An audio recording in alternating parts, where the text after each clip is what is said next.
Hello, dear friends and lovers of freedom. Good morning to each and every one of you. Yes, there is war in Biafra land. There is war in our land. The good news is that the Nigerian Zoo security forces, the police, the SS, the military, and what have you, have not been able to gun down any member of the Eastern Security Network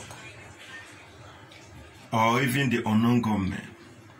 But the bad news is that the zoo military security apparatus are abducting our people, killing unarmed civilians,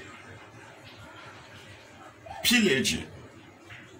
This is what they are good at doing. But I'm not here to talk about that because our leader have said it. We should not lament. This is a time for action. And this brings me to my topic of today, talking about Nigerian Christians, the fate of Nigerian Christians in Nigeria today.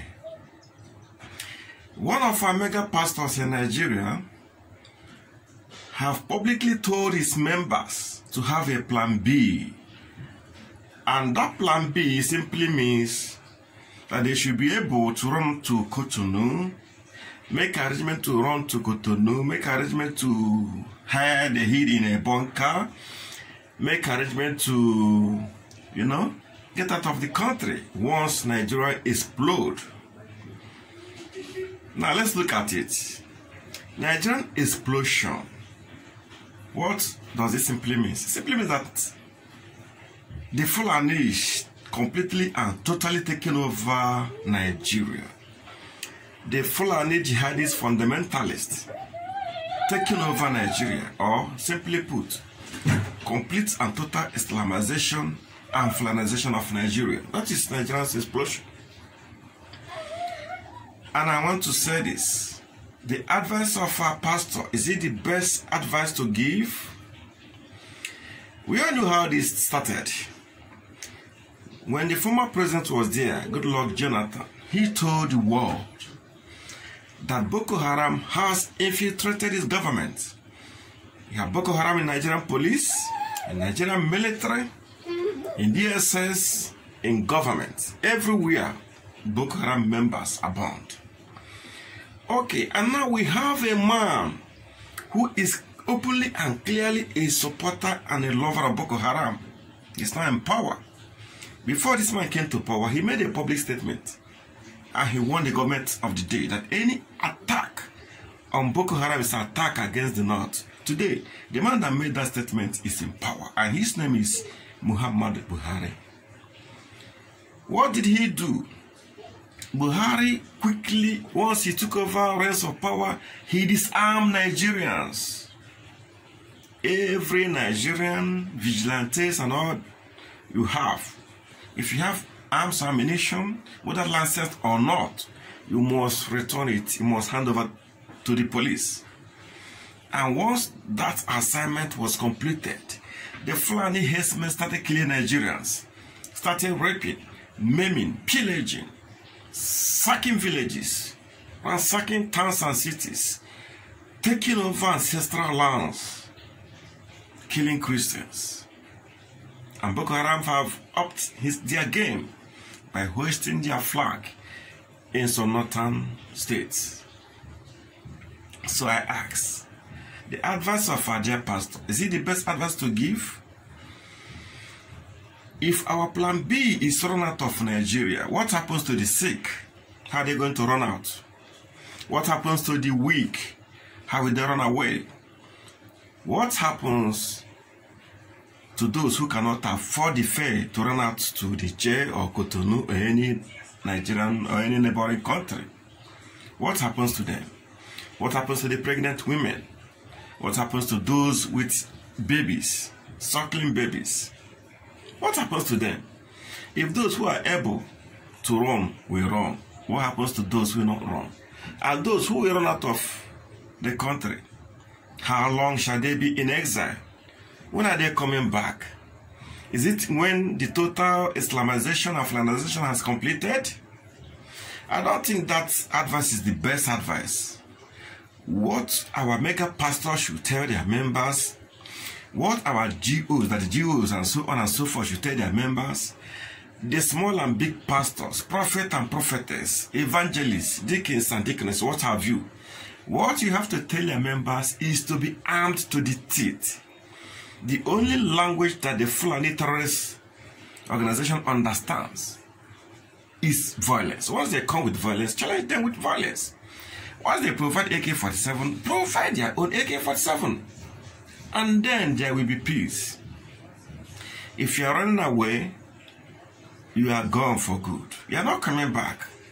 When you run away and come back, they will still take you down. So we all know the truth.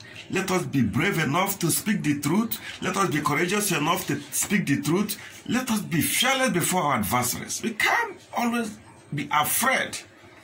And when we go onto the pulpit, we start giving flimsy excuses or saying things that are not necessary, that are not needed. Where are we running away to?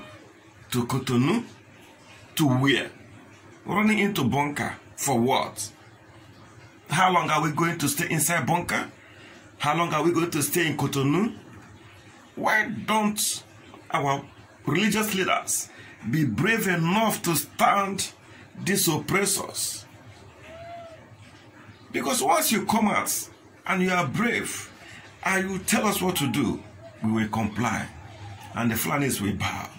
I like what Governor of Benue State is doing, Governor Samuel Ortom, who has armed his people. Say, fight back. Fight back. That is the only solution. You can't run away from your land, from your father's land, because of foreigners, people from Futajelon. Let us emulate Mazi Nnamdi Kanu, who formed Eastern Security Network. Without Eastern Security Network, the whole of Eastern region would have gone by now. And everybody knows the truth. Even the governors of the Eastern region, they admitted it through the mouth of the spokesman, David Umahi, that the killing in Biafra land is what formed the Eastern Security Network. They know that the Fulanis were killing us, raping our women, pillaging, sacking villages, taking over lands that does not belong to them. But what surprises me most is why the world is keeping quiet, especially the British government. These are the people that gave us the Bible. And they are keeping quiet while Christians are killed and destroyed.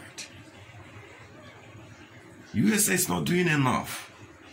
If the world leaders want to ban Christianity, they should be bold enough to say it. Because there is a conspiracy. I don't see the reason why Muslims, radical Muslims, will be killing Christians in Nigeria and taking over their ancestral lands. And world leaders, who are equally also Christians, we keep quiet and watch. I don't understand what is happening. So I want to advise our mega pastors, our daddy GOs, our big and small pastors and what have you. Tell your members the truth. We are facing Fulanization and the Islamization. The best thing for you to do is to stand your ground, arm yourself to the teeth, and defend yourself and your families. Do not run anywhere. Your plan B must not be to run away as a coward. Your plan B must be to stand and fight. Fight for your right. Fight for what belongs to you. Where are you running to? Enough of all these cowardice. Enough of all these weaklings. Enough of all these runnings. It is time to stand and fight. And fight the war of freedom. Just like the Biafrans are doing. Let Oduduwa do the same. Let Medupe do the same. And together, we all shall be free and worship our God in a free land. Take my advice. Be bold enough and face the oppressor. Face your enemies. The Fulanis are not hiding anything. All they said they will do, they are doing it. The bandits were armed by the government. They have confessed. The bandits are killing people and police are not arresting the bandits. I just know all this. The Fulani herdsmen, which the world declared as the fourth most dangerous terrorist organization In Nigeria, they are first-class citizens. Nigerians know this. They are killing people. No one arrests them. No one questions them. They take people's land by force. No one questions them, and nobody says anything. How long shall it continue to happen? Christians are a majority in that country. Our problem, or one of our problems, is our religious leaders should be bold enough to stand and speak to the people. Tell the people to arm themselves and defend themselves. If we do this, there will be peace in the land. Fellow Christians, I rest my case. Bye-bye.